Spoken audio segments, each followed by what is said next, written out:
Guys, প্রথমে ভিডিওটা দেখি, তারপর পাবলিকের করা ফানি কমেন্ট গুলো পড়ে। এই সময় কম, শুরু করো।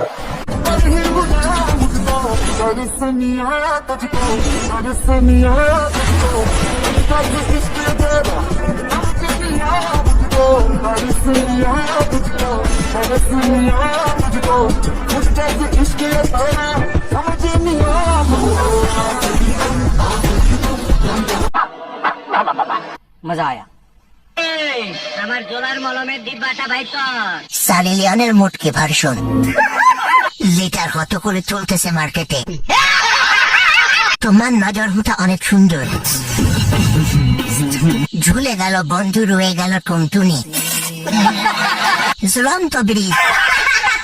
এক একটা 10 লিটার গ্লাস একটু দিবেন, বাচ্চাকে সময় রান্না করে খাওয়াবো। তোর লেবু এত বড় কেন? মা সানির ঝুলন্ত লায়ের কথা মনে পড়ে গেল। ঝুলে তো অন্য দেশে চলে গেছে। দুধের দোকান খুলে চলছে হাজার ইনফ্লুয়েন্সারের সংসার। বেশি বেশি কমেন্ট করুন, কমেন্ট গুলোকে ভিডিও বানাতে সাহায্য করুন। ধন্যবাদ।